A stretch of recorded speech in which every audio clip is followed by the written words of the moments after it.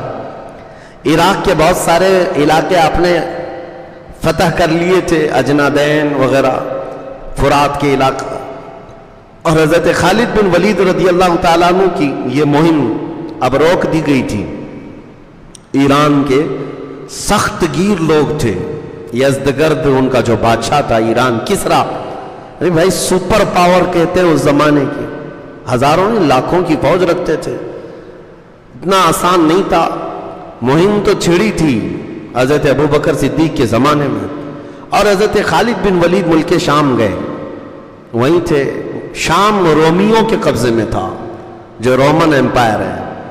اب حضرت عمر فاروق رضی اللہ تعالیٰ عنہ کو یہ خبر تھی اچھی طرح سے کہ صدیق اکبر کے زمانے میں ایران کے ان علاقوں میں مہم چل رہی ہے، مسلمان گئے ہوئے ہیں، کچھ علاقے فتح ہوئے. تو آپ نے اسی مہم کو اور تازہ کرنے کے لیے اپنی خلافت کا سب سے پہلا خطبہ دیا.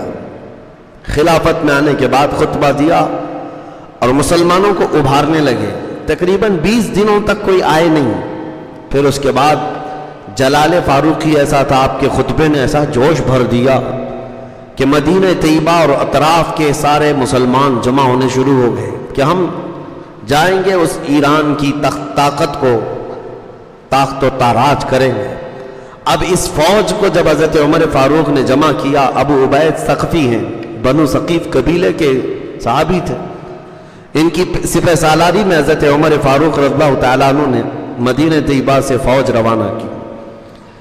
اور یہ فوج نکلی، پھر ایران کی ان سرحدوں میں داخل ہونے لگی. ایران کے یزدگرد کو جب پتا چلا کہ مسلمان آ رہے ہیں، تو چونکہ پہلے ہی جنگوں میں خالد بن ولید نے ان کے دانت کھٹے کر رکھے تھے، انہیں پتا تھا، تو اپنا مشہور و معروف پہلوان، جس کو آج بھی دنیا نام سے یاد رکھتی ہے، رستم پہلوان، یہ ایران کا پہلوان ہے اور اس کی پہلوانی کے چرچے پوری دنیا میں تھے. رستم کو تیار کیا اور 20,000 کی فوج دے کر کے یزدگرد نے بھیج دیا مسلمانوں کی اس فوج کو روکنے کے لیے. حضرت ابو عبید ثقفی یہ بڑے جوش میں نکلے تھے، اور ان کے ساتھ جو صحابہ تھے وہ تقریباً 2,000 تھے. 2,000 ان صحابہ کو لے کر کے وہ عراق میں پہلے داخل ہوئے. عراق کے کچھ علاقے فتح کرتے ہوئے فرات کے آگے جا رہے تھے. تو بہت سارے لوگوں نے منع کیا تھا، اس کے باوجود حضرت ابو عبید فرات کے اس پار گئے. ایرانی اس وقت جو لڑتے تھے وہ ہاتھیوں پر بیٹھ کر لڑتے ہیں، اور عرب جو ہے گھوڑوں پر بیٹھ کر لڑتے تھے. گھوڑوں کا رواج تھا، اور ان کے ہاں ہاتھی پر بیٹھ کر سوار ہو کر آتے، اور ان کے دیو پیکر ہاتھی ایسے تھے کہ جب وہ میدان میں آئے تو ان کے گھوڑے بدک گئے. بڑے بڑے جانوروں کو دیکھ کر، ہاتھیوں کو، تو مسلمان پسپا ہو گئے، پیچھے کی طرف ہٹنے لگے. اور اسی اثنا میں ایرانیوں کے ہاتھیوں کے حملے سے حضرت ابو عبید ان کے مرغے میں آ گئے، اور ایک ہاتھی نے اپنے سونڈ میں دبا کر اپنے پیر میں ان کو کچل دیا، وہ شہید ہوئے. تو یہ مسلمانوں کی پسپائی ہوئی. حضرت عمر فاروق رضی اللہ تعالیٰ عنہ کو خبر ملی تو اس کا بڑا قلق ہوا. تقریباً 700 یا 800 کے قریب مسلمان وہاں شہید ہوئے. اور دریائے فرات ہے عراق میں، اور دریائے دجلہ ہے. اب ان حالات کے چلتے ہوئے جنگیں کثرت سے چل رہی ہیں. پھر حضرت سعد بن ابی وقاص رضی اللہ تعالیٰ عنہ کو امیر مقرر کر کے سپہ سالار بنا کر حضرت عمر فاروق رضی اللہ تعالیٰ عنہ نے 20,000 کا لشکر تیار کیا. یہ مسلمانوں کا بڑا لشکر تھا، جس میں بدری صحابہ تھے، احد کے صحابہ تھے، فتح مکہ کے صحابہ تھے. یہ عظیم صحابہ اور شہزادے صحابہ کے جتنے تھے سب شامل تھے. اور اس میں اتنا جوش تھا کہ خود حضرت عمر فاروق دوڑے دوڑے اس جنگ میں آنا چاہتے تھے. آپ کو لوگوں نے روک دیا کہ مدینہ کو خالی نہیں کیا جا سکتا، آپ یہاں رہیں. حضرت سعد بن ابی وقاص کو ایسی تنبیہ کر کے بھیجا تھا حضرت عمر نے کہ ہر منزل کا مجھے نقشہ کنٹینیو بھیجتے رہے، یعنی بالکل کانٹیکٹ میں رہے، اور ہر جگہ کیا کیا حالات ہیں قاصد کو فوری طور پر بھیجتے رہے. اس وقت نظام قاصد کا تھا تو حضرت عمر کو عراق کے چپے چپے کا علم تھا. آپ نے جنگی ترتیب ایسی دی حضرت سعد ابن ابی وقاص کو بھیج کر، یہ وہی فوج ہے میرے عزیزوں تاریخ کی جو عراق کی سرزمین پر اتری اور ایرانیوں کے مقابل میں آئی. تو ایرانیوں نے مہران اور جازوے نام کے 2 بڑے سپہ سالاروں کو بھیجا تھا تقریباً 1 لاکھ کی فوج دے کر. اور یہ ہے جنگ قادسیہ جو مشہور ہے. جنگوں میں جنگ قادسیہ کا نام اگر آپ سرچ کریں تو آپ کو پتہ چل جائے گا. ایک بہت ہی عظیم جنگ لڑی گئی، آسان نہیں تھی. 20,000 صحابہ اور اس کے بعد ان کی 1 لاکھ کی نہیں بلکہ 2 لاکھ کی فوج ہو گئی. اور ان میں ہاتھی، بڑے بڑے قسم کے پہلوان سب جمع ہوئے. قادسیہ کا یہ میدان حضرت سعد ابن ابی وقاص کی سپہ سالاری میں لڑا جانا تھا. پہلا ہی دن ایسا تھا کہ کثرت سے مسلمان شہید ہوئے، لیکن پیچھے نہیں ہٹے جنگ قادسیہ میں. اور یہ جنگ ایسی تھی جہاں صحابہ اپنا جگر نکال کر رکھ چکے تھے. کئی ایسے صحابہ ہیں جن کی قربانیوں کو ذکر کرنے کے لیے طویل وقت درکار ہے، طویل وقت. جنگ قادسیہ میں ایک صحابی حضرت خنسا، یہ پہلے زمانے جاہلیت کی شاعرہ تھیں، شعر و شاعری کرتی تھی. اور ان کی شعر و شاعری ایسی مشہور تھی جب کوئی مرتا تھا عرب میں تو اس پر مرثیہ بولا جاتا تھا. مرثیہ ماتم کرنے کے لیے، رولانے کے لیے شعر بولتے تھے. تو یہ خنسا اس بات میں مشہور تھی جب ان کے بھائی کا انتقال ہوا تھا اور ایک بار باپ کا انتقال ہوا تھا. تو اپنے بھائی اور باپ کے انتقال کے وقت جو انہوں نے مرثیے پڑھے تھے، عرب لوگ 2 سال تک سن کر روتے تھے. انہوں نے 2 سال تک رلایا ہے، نئے نئے شعر بول بول کر کے لوگوں کو رلایا، جیسے آج ماتم کی مجلسوں میں رلایا جاتا ہے. تو اس وقت یہ ماتم کا رواج تھا. نوحہ کرتی تھیں عورتیں، اور عرب کی جاہلیت میں مرنے پر اس طرح کے مرثیے پڑھے جاتے تھے. یہ وہ خنسا ہیں جو زمانے جاہلیت کی مشہور شاعرہ. اللہ اکبر. دین اسلام جب کسی کے سینے میں داخل ہوتا ہے تو تبدیلی کیسے آتی ہے. یہ وہی خنسا ہے. جنگ قادسیہ کے لیے جب مدینے میں صحابہ جمع ہو رہے تھے، یہ خاتون دوڑی دوڑی حضرت عمر کے پاس آئی اور کہا میرے 4 بیٹے، میں چاروں کو بھیجنا چاہتی ہوں. 4 لڑکے ہیں. لوگوں نے تو یہ دیکھا حضرت خنسا صحابیاں ایمان لا چکی ہیں، 4 جوان بیٹوں کا ہاتھ پکڑ کر کے جنگ میں لے آئی تھیں.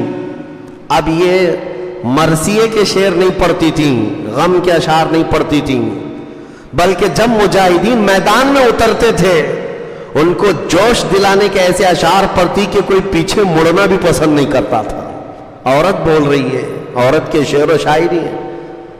تو اپنے بیٹوں کو اپنے اشعار سے ایسا مضبوط کر کے میدان میں اتاری تھیں. کہاں ہیں وہ مائیں آج بچوں کے لیے خوف زدہ ہوتی ہیں؟ کہاں وہ ماں ہے جو 4 جوان بیٹوں کو میدان میں اتار کر پھر پیچھے کھڑی ہو کر شعر و شاعری بھی کر رہی ہیں، صرف اس بات پر کہ تم دنیا کی اس عظیم قوم سے وابستہ ہو جس کا امیر محمد رسول اللہ ہے، جس کے رسول محمد رسول اللہ ہے.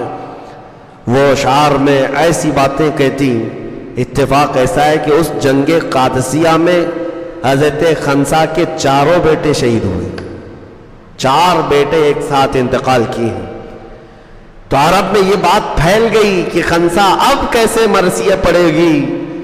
بھائی کی موت پر تو 2 سال رلایا، باپ کی موت پر تو 2 سال رلایا، 4 بیٹے مر گئے، اب کیا پڑھے گی اور کتنا رلائے گی. لوگوں نے آ کر کہا اب کون سے مرثیے پڑھو گی. حضرت خنسا نے کہا 4 بیٹوں کی موت پر اب میں یہ پڑھوں گی انا للہ و انا الیہ راجعون. بس ہم اللہ کے لیے ہیں اور اللہ ہی کی طرف لوٹنے والے ہیں. اسلام پورا دل بدل دیتا ہے. زمانے جاہلیت کے سارے کام بدل جاتے ہیں. یہ آج کیسی بات ہے کہ اسلام میں پیدا ہوئے، اسلام میں بڑھے ہو، لیکن جاہلیت کے افعال اور کردار آج بھی تمہارے اندر پائے جاتے ہیں. کچھ ہندوؤں کے، کچھ کرسچنوں کے، کچھ پتہ نہیں کہاں کہاں کے. تمہارے گھروں میں یہ سب رسومات گھر کرنے لگ گئے. وہ ایسے تھے کہ دین میں آنے کے بعد پرانی ساری چیزیں ایسے نکال دیتے تھے. تبدیلی آتی تھی. جنگ قادسیہ ہے. جنگ قادسیہ میں سعد ابن ابی وقاص نے بڑی جواں مردی کے ساتھ سپہ سالاری کا حق ادا کیا، اور اس میں بہت سارے صحابہ شہید ہوئے۔ یہ 3 دن تک چلی جنگ، اور اس کے بعد حضرت اسماء کی یہاں پر وہ کارکردگی بیان کے قابل ہے۔ حضرت اسماء یہ صدیق اکبر کی بیٹی، انہوں نے دیکھا یہاں پر حضرت اسماء رضی اللہ تعالیٰ عنہ کی یہ کارکردگی بیان کی جاتی ہے، وہ جنگ قادسیہ میں ہو کہ جنگ یرموک میں ہو۔ لیکن بہرحال میں بیچ میں یہ صحابہ کے ساتھ ان صحابیات کی کارکردگی بتاتا ہوں کہ وہ سب عورتوں کے خیموں میں آئیں اور کہا، اے عورتوں جمع ہو جاؤ، کیا چاہتی ہوں؟ ہمارے پاس 2 ہی راستے ہیں، اگر ہمارے مرد جتنے ہیں شہید ہو گئے، اگر یہ مارے گئے تو ہمارے پاس 2 ہی راستے ہیں، یا تو دشمن قوم کی باندی بن جائیں گی، ہم وہ غلام بنا کر ہمیں لے جائیں گے کنیز بنا کر، کفار و مشرکین کے ہاتھوں میں باندی بن کر کے رہنا پڑے گا، یا اگر بچ کر کے واپس بھی جاؤ گی تو بیوہ بن کر کے رہنا پڑے گا، 2 میں سے ایک چیز ہے تمہارے پاس۔ عورتوں نے پوچھا کیا کرنا ہے؟ کہا اٹھو اور اپنے جوانوں کو جوش دلاؤ۔ تو ان کے جو خیمے لگتے تھے، جھوپڑیاں ہوتی تھیں، 4 لکڑیاں گاڑ کر کے اس پر پردہ ڈال کر خیمے بنائے جاتے تھے۔ حضرت اسماء نے کہا 4 عورتیں خیمے کی 4 چوب لکڑیاں اٹھائیں اور دوڑ پڑیں۔ تو عورتیں وہ خیمہ اکھاڑ کر کے میدان میں دوڑتی تھیں۔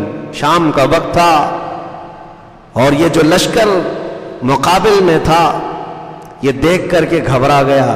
انہوں نے کہا کہ نہ اس میں انسان نظر آتا ہے، نہ کوئی فوجی ہے، یہ تو جھوپڑیاں خود ہی چلتی آ رہی ہیں، یہ گھر چلتے ہوئے آ رہے ہیں ہماری طرف۔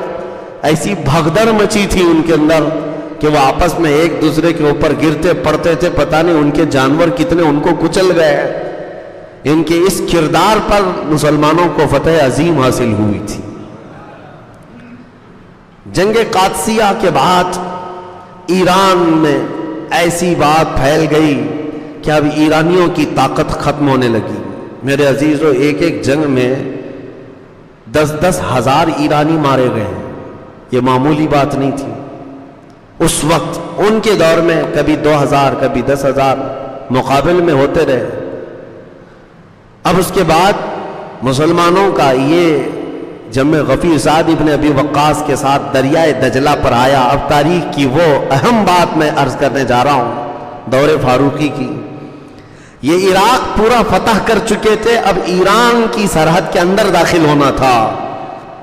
اب بچا کچا ایران جو پرشین امپائر ہے، انہوں نے اپنے ایران کو سنبھال رکھا تھا، دور دور سرحدیں پھیلی تھی، مسلمان چلتے چلتے سرحدوں میں اندر آ گئے تھے۔ جو آج کا ایران ہے، اتنا ایران بچا ان کے ہاتھوں میں بچا تھا۔ ارے بادشاہ کے لیے کچھ تو چھوڑو۔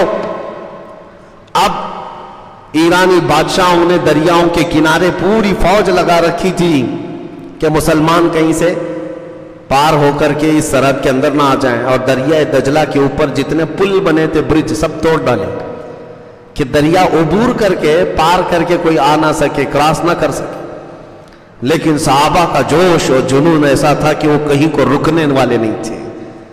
اسی کو علامہ اقبال نے کہا ہے، تھمتا نہ تھا کسی سے سیل رواں ہمارا۔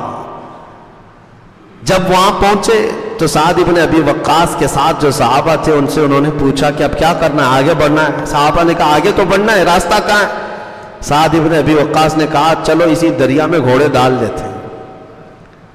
دریا وہ چھوٹے پانی کا نہیں ہے، اندر جانے کے لیے بھی 10 منٹ کی گہرائی ہے۔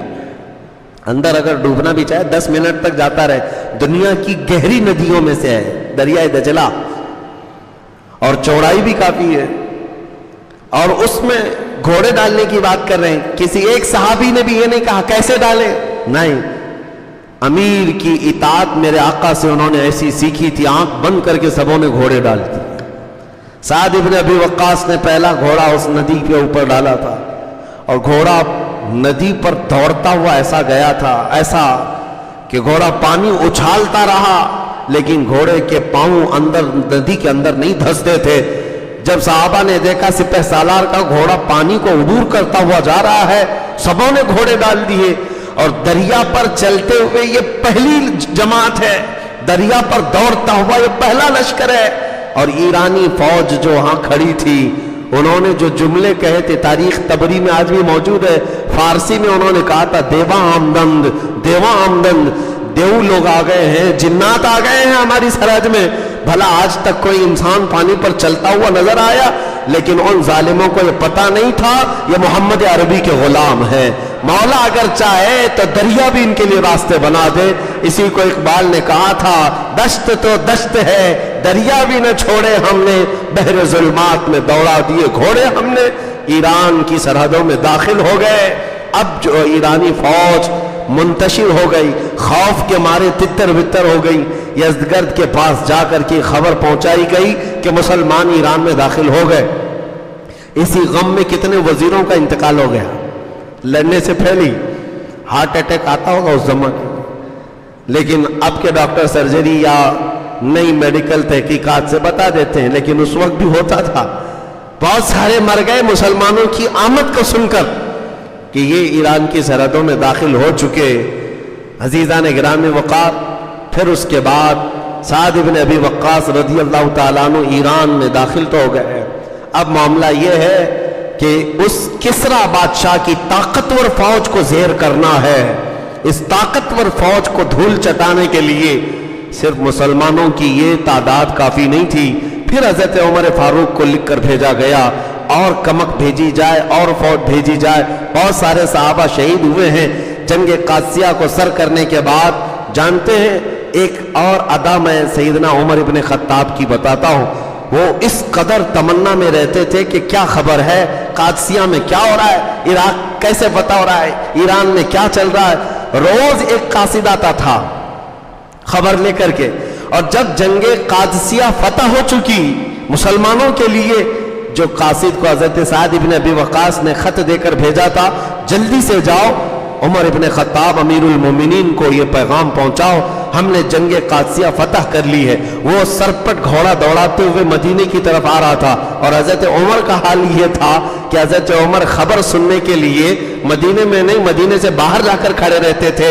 ابھی قاصد آئے گا خبر لے کر آئے گا، ابھی قاصد آئے گا خبر لے کر آئے گا۔ لیکن اس بار کا معاملہ ایسا ہے، میں پڑھ کر کے ہنستا رہ گیا، دل کے اندر عجیب سی کیفیت تھی۔ حضرت عمر کھڑے ہیں اور قاصد خبر لے کر کے آیا، وہیں سے آپ اس کو پوچھنے لگ گئے کیا خبر ہے قادسیہ کی۔ وہ قاصد پہچانتا نہیں تھا، وہ گھوڑا دوڑاتا جا رہا ہے اور خبر دیتا جا رہا ہے، ایسا ہوا ہے ویسا ہوا ہے، اور حضرت عمر گھوڑے کی دم پکڑ کر کے دوڑتے ہوئے جا رہے ہیں اور خبر سنتے ہوئے جا رہے ہیں، اور وہ ان کو دوڑا رہا ہے اور خبریں سنا رہا ہے۔ حضرت عمر دوڑتے دوڑتے تھک گئے اور گھوڑے کے پیچھے آئے مدینے میں۔ مدینے والوں نے دیکھا، اس گھوڑ سوار کو کہا، ارے میاں امیر المومنین کو کیوں دوڑا رہے ہو؟ وہ ڈر کے مارے اتر گیا، کہا یہ امیر المومنین ہے، میں ان کے لیے خبر لے آیا۔ حضرت عمر اپنی امامہ کو اتارتے کہتے ہیں کوئی بات نہیں، اور دوڑو اور خبریں سناؤ، اور دوڑو اور خبریں سناؤ اسلام کی فتح کی، اسلام کی پھیلنے کی بشارت ہے۔ اس کے بعد آپ نے خطبہ دیا، کہا اے لوگوں، عمر کی کبھی یہ خواہش نہیں ہے کہ لوگوں کو اپنا غلام بنائے، میں اللہ کا بندہ ہوں اور اسی طرح جینا چاہتا ہوں جیسے اللہ کا بندہ ہو۔ مجھے اس بات کی خوشی نہیں ہوگی کہ کوئی میری تعریف کرے یا میرے گھر پر میرے دروازے پر آنے سے گھبرائے، مجھے اس بات کی خوشی ہوگی کہ کوئی بھی شخص اپنی ضرورت کے لیے مجھے یاد کرے اور میں اس کے کام آ جاؤں۔ یہ خطبے میں آپ نے فرمایا تھا۔ اس کے بعد پھر اب دور آتا ہے سیدنا خالد بن ولید کا۔ حضرت خالد بن ولید رضی اللہ تعالیٰ عنہ کو حضرت عمر فاروق کے چہیتے صحابی یعنی چہیتے دوست حضرت ابو عبیدہ بن جراح، یہ عشرہ مبشرہ میں سے ہیں، اور بہت سارے فتوحات میں آپ کا کردار رہا ہے۔ حضرت ابو عبیدہ بن جراح کو ملک شام کی فتح کے لیے بھیجا گیا تھا، حضرت خالد بن ولید وہیں تھے۔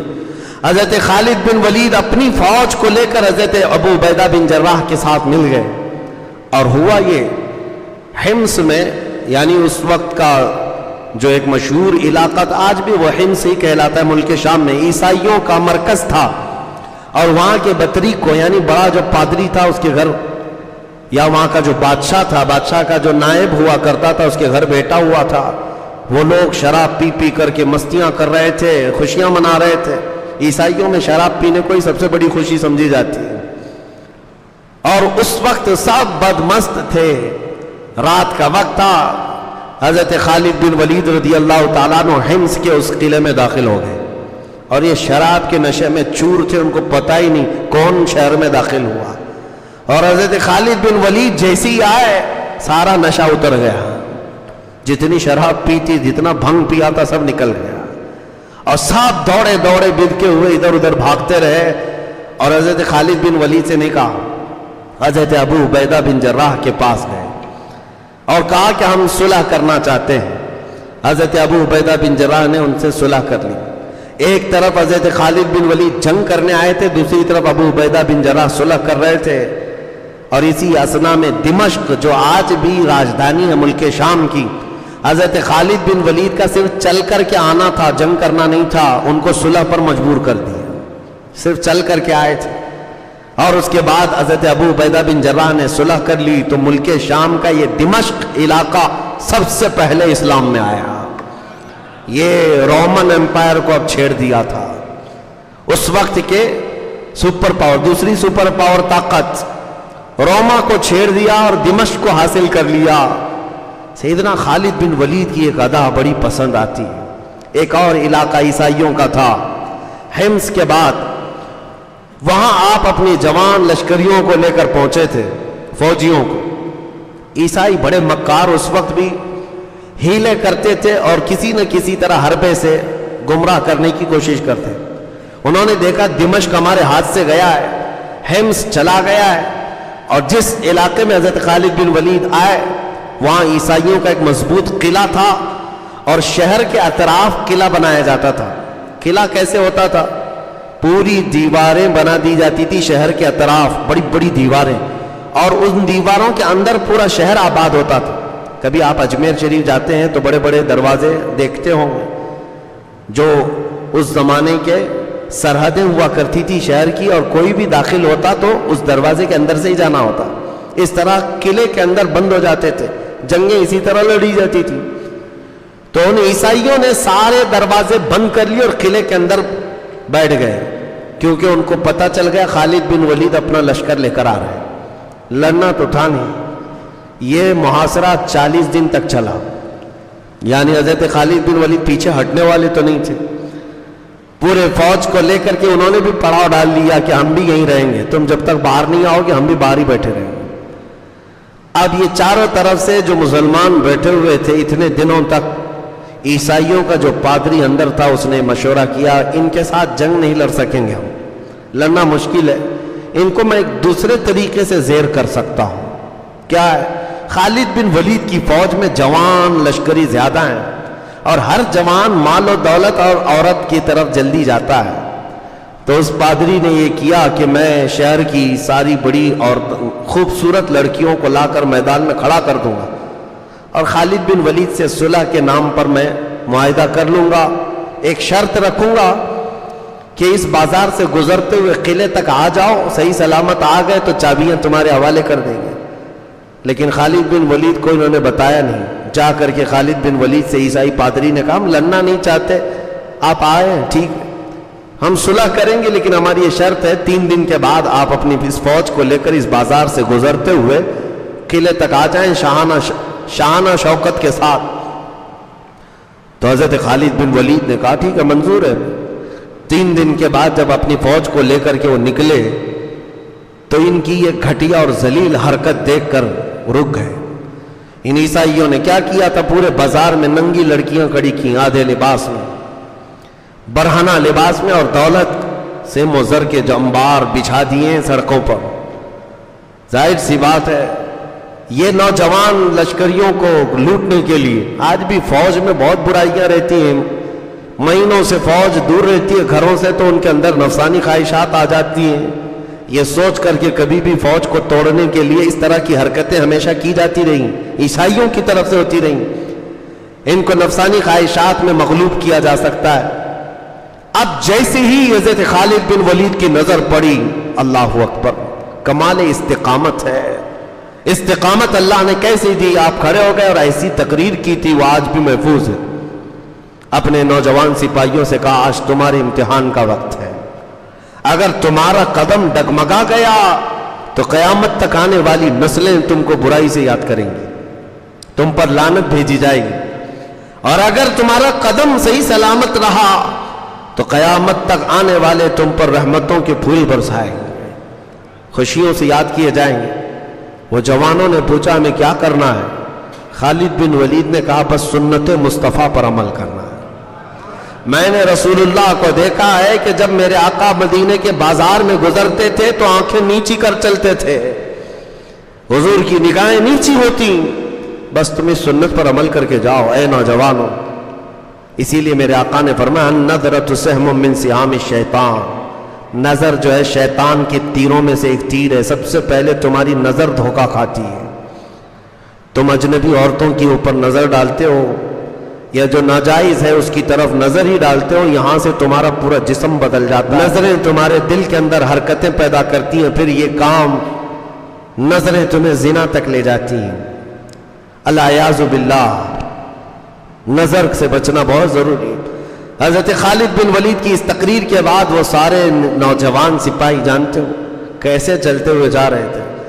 آج بھی ہم نے فوجیوں کے پریڈ دیکھے ہیں، یہ آج بھی فوجی چلتے ہوئے دیکھے ہیں، یہ جس طرح سے چلتے ہیں ان کی اپنی چال ہوتی ہے فوجیوں کی، لیکن خالد بن ولید کے لشکر کی چال ہی الگ تھی۔ روایت کرنے والے بتاتے ہیں وہ ایسے چل رہے تھے اگر ان کے سروں پر انڈا بھی رکھ دیا جاتا تو نہیں گرتا، اس طرح سے ساکت و جامد سیدھے سیدھے چلے گئے۔ بازار میں کھڑی ہوئی بہنہ عورتیں ان کو اپنی طرف بلاتی رہ گئیں، دامے فریب میں پھنسانے کے لیے حربے کرتی رہیں۔ ایک جوان نے بھی نظر اٹھا کر دیکھا ہو؟ کسی نے نہیں دیکھا۔ پورا بازار سر کر لیا اور قلعے کے پھاٹک تک پہنچ گئے۔ ادھر یہ عیسائی بدماش شراب پی رہے تھے اور سوچ رہے تھے یہ بہک گئے ہوں گے، بھٹک گئے ہوں گے اور اس فتنے میں وہ مبتلا ہو گئے ہوں گے اور ہماری فوج ان کا مقابلہ کر سکے گی جب یہ عیاش ہو جائیں گے۔ لیکن سب کو صحیح سلامت قلعے کے پھاٹک پر پہنچے ہوئے دیکھا۔ عیسائی پادری ہکا بکا رہ گیا، چابیاں لایا اور خالد بن ولید کے ہاتھ میں دے دیا، کہا لے لو یہ تمہاری، آپ اس قلعے کے مالک ہیں، لیکن آپ قلعے کا دروازہ کھولنے سے پہلے مجھے بھی اسلام میں داخل کر لو۔ خالد بن ولید سے اس عیسائی پادری نے کہا مجھے حیرت ہوتی ہے تم نے جو جماعت جمع کی ہے یہ انسانوں کی ہے یا فرشتوں کی؟ ان کے دلوں کے اندر خواہشات ہیں یا نہیں؟ ان کے اندر نفس ہے یا نہیں؟ حضرت خالد بن ولید نے کچھ نہیں کہا، تصور میں یہی کہا ہوگا۔ آپ نے فرمایا حضرت خالد بن ولید نے، اے نادان عیسائی تو ان آنکھوں کو خریدنے کی کوشش کر رہا ہے جس میں پہلے سے جمال مصطفیٰ بسا ہو۔ حضور اکرم صلی اللہ تعالی علیہ وسلم کو جن آنکھوں نے دیکھا ہو ان کے سامنے بھلا دنیا کا حسن کیا معنی رکھتا ہے؟ ہاں کون نظروں پہ چڑھے دیکھ کے تلوا تیرا، اعلیٰ حضرت نے سچ کہا ہے۔ یا رسول اللہ صلی اللہ تعالی علیہ وسلم تیرے قدموں میں جو ہے غیر کا منہ کیا دیکھے؟ حضور کے قدموں میں جو ہے وہ غیر کا منہ کیا دیکھے؟ کون نظروں میں جچے دیکھ کے تلوا تیرا؟ یا رسول اللہ تلوے کا حال یہ ہے کہ آپ کا تلوا دیکھ لوں تو کسی کا چہرہ اچھا نہ لگے۔ وہ نبی کریم صلی اللہ تعالی علیہ وسلم کے حسن و جمال کے شیدائی صاحب